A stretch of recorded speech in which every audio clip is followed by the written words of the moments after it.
Hey there, beautiful. Welcome to my channel.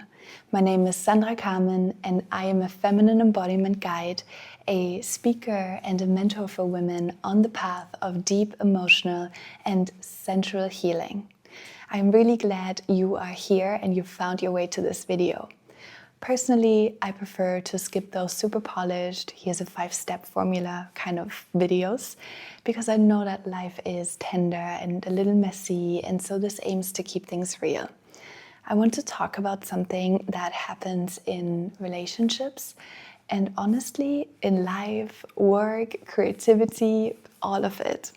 That can feel confusing and a little lonely sometimes. It's that moment when you're trying to connect and the other person suddenly disappears. Physically, they are right there.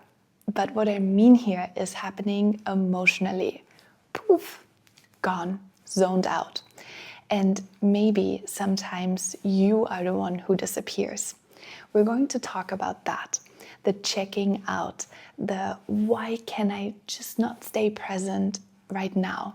Where one feels like you're reaching across a canyon and the other is staring into the space, wondering what's wrong with them. So let's go there.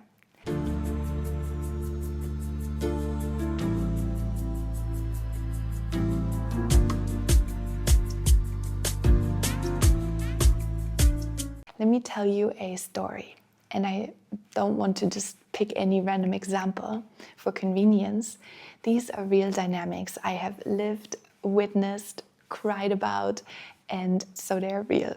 And let's call them A and B. A is the female identifying partner. She has a heart with a feminine essence. She's sitting with her partner.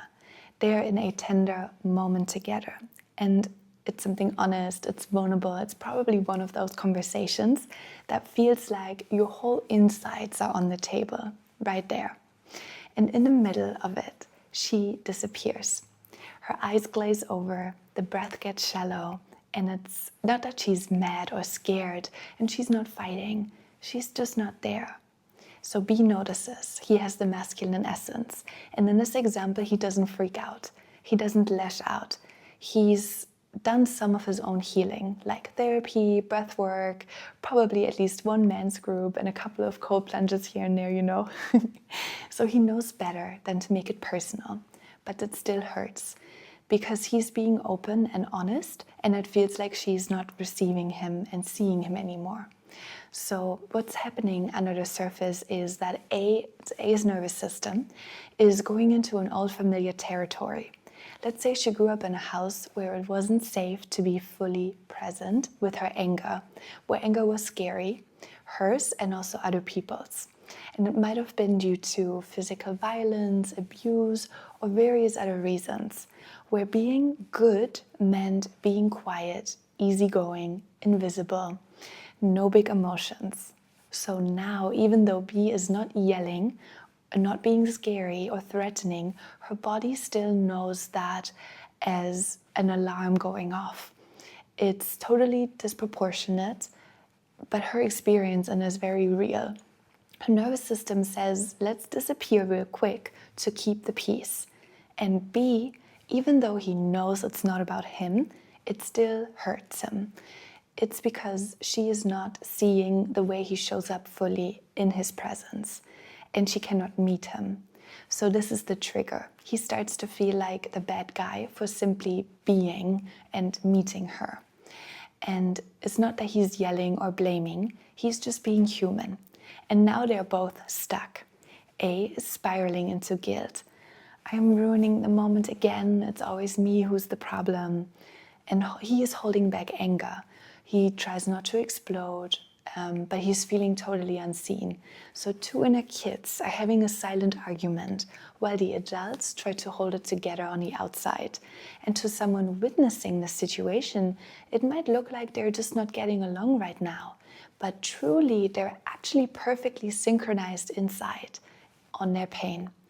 And it's where a plot twist might happen with A, where she starts to rebel, she starts to be rebellious because he's being so calm, so put together, so grounded, and she's over here feeling like she is the emotional problem. She's the one with the emotional numbness and pain, and she's the only one having an issue, the messy one right there. And he is being the good one, always has to be super patient. So deep down, it's a lot of shame speaking. And the part of her that feels like being the problem is just too heavy and triggered to carry it one more time. So she flips into rebellion. Because deep down there is a sense of, oh, I'm broken, I'm alone in this.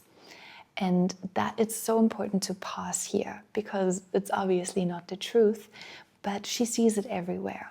It's like when you sit down to do something very important, and then suddenly you feel like scrolling on social media for 45 plus minutes, or you wanted to deep clean your place. You had really something really important to do, and all of a sudden a minor thing that doesn't really have priority comes into your sphere, and you decide that this is now your task.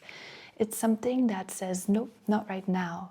Something that is trying to protect you because you're not undisciplined in this moment. It is just something that you have learned as a survival strategy. Something that didn't feel safe, and now you're trying to balance it and make it safe again.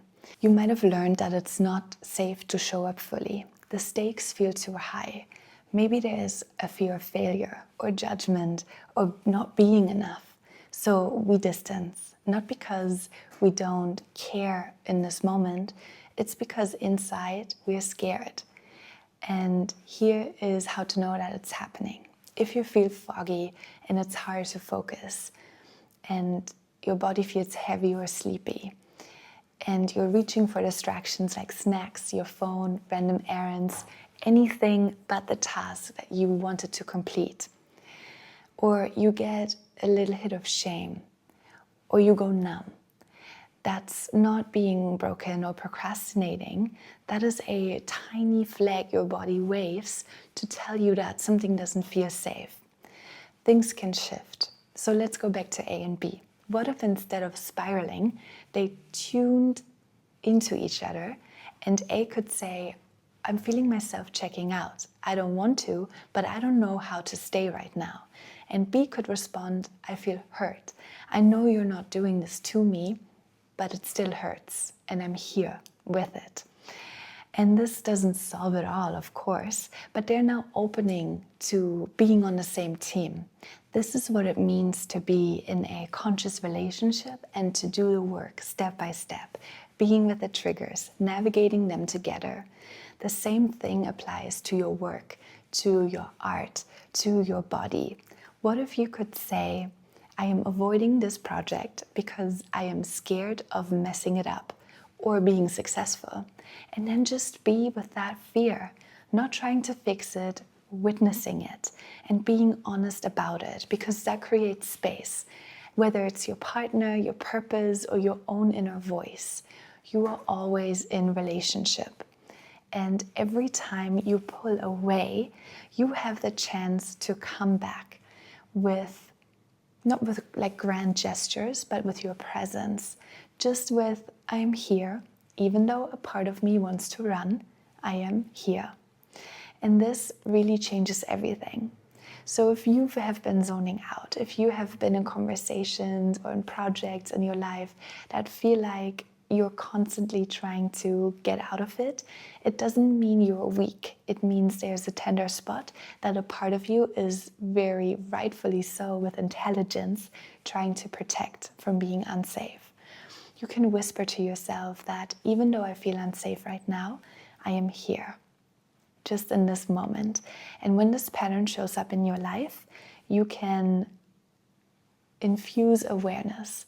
And you can let yourself know that you're not alone in this. Start by noticing, start by breathing and whispering, I am here, even if it's just for this moment. Please let me know in the comments below what landed for you and where does this pattern show up in your life? And then what helps you to come back? I'd love to know. We are on this path together. I'm so proud of you for being here, really. I hope to see you again soon, and until then, so much love.